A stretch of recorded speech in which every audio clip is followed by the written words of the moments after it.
नमस्कार दोस्तों, लोचन एकेडमी में आपका स्वागत है। मेरा नाम है अर्शिता अग्रवाल और हमारी करंट अफेयर्स एनालिसिस सीरीज में आज हम चर्चा करेंगे चंबा सुरंग और चारधाम परियोजना। तो हाल ही में चंबा सुरंग का उद्घाटन हुआ है।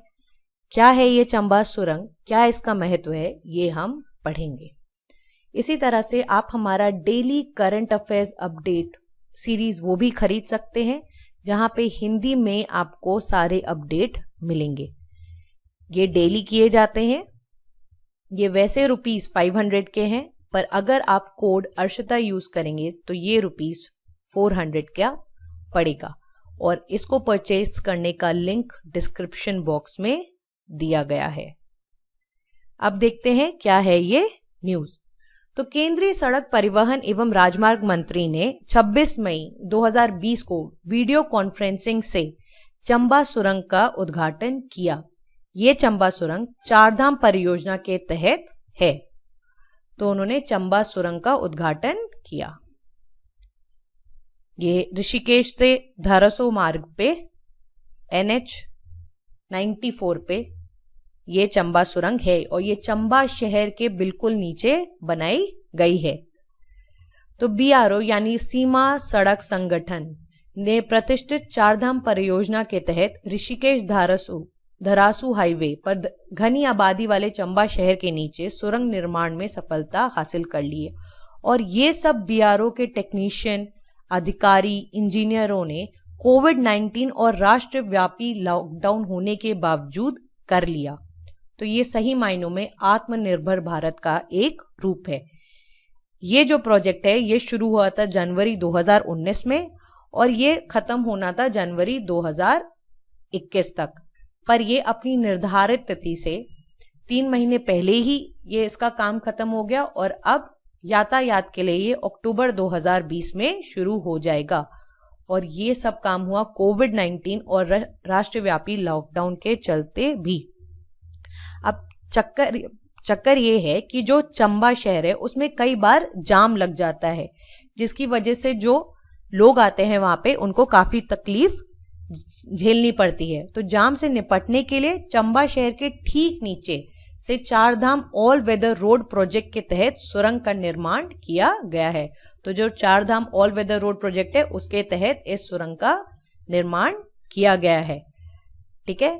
ये टनल ऑस्ट्रेलियाई तकनीक से बनाई गई है और इस टनल के बनने से न केवल गंगोत्री यमुनोत्री का सफर आसान होगा, बल्कि चंबा में जो जाम की दिक्कत है उससे मुक्ति भी मिलेगी।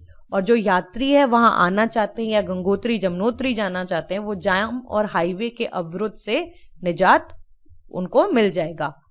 अब चारधाम परियोजना से उत्तराखंड में दुनिया भर के सैलानियों की साल भर चहलकदमी बनी रहेगी, जिससे राज्यवासियों के लिए रोजगार के नए अवसर पैदा होंगे।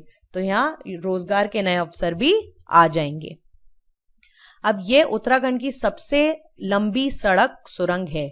ये बहुत ही ज्यादा इंपॉर्टेंट है और उत्तराखंड के पहाड़ी क्षेत्रों में सड़क पर बनने वाली यह सबसे बड़ी सुरंग होगी।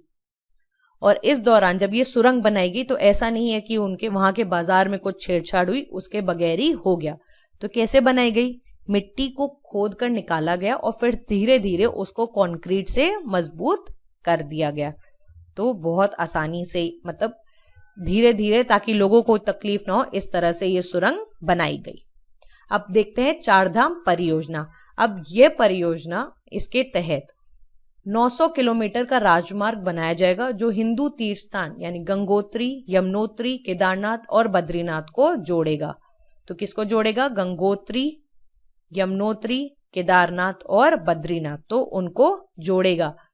जो रोड है, सड़क, उनकी वर्तमान चौड़ाई 12 मीटर से बढ़ा के 24 मीटर कर दी जाएगी। और इसके अतिरिक्त कई स्थानों पर सुरंग, बाईपास, पुल, भूमिगत मार्ग एवं जल निकास भी बनाए जाएंगे।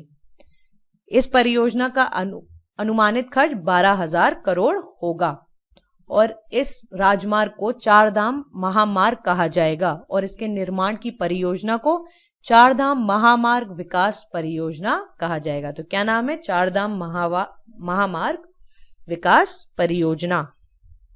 अब पढ़ते हैं चारधाम तीर्थ यात्रा परियोजना।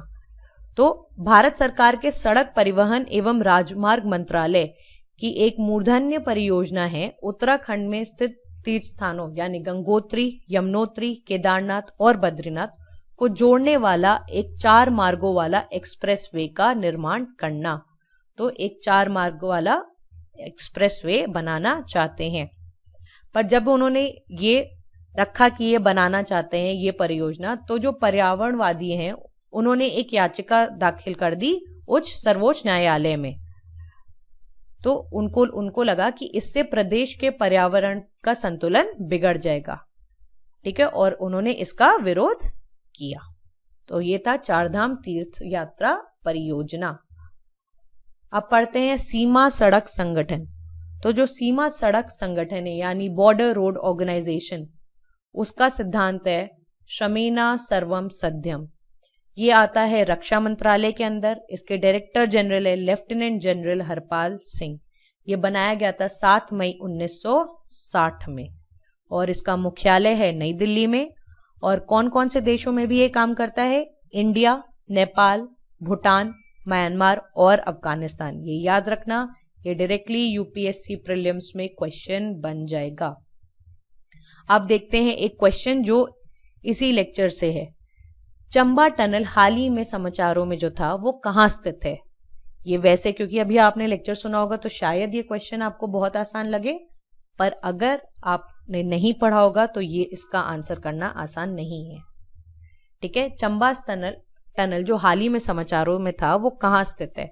आपके ऑप्शंस है ए हिमाचल प्रदेश, बी उत्तराखंड, सी जम्मू और कश्मीर या डी सिक्किम। तो इसका आंसर आप कमेंट सेक्शन में दीजिए। अब अगर आपको ये वीडियो पसंद आई तो लाइक बटन दबाइए, सब्सक्राइब करना ना भूले चैनल को, और बेल आइकन भी दबाएं ताकि जब भी हम कोई वीडियो डालें तो आपको नोटिफिकेशन आ जाए। अब इस लेक्चर का जो पीडीएफ है वो आप डिस्क्रिप्शन बॉक्स के लिंक्स में जो लिंक दिया गया है उससे डाउनलोड कर सकते हैं। तो आज के लिए बस इतना ही, मिलते हैं अगले लेक्चर में। धन्यवाद।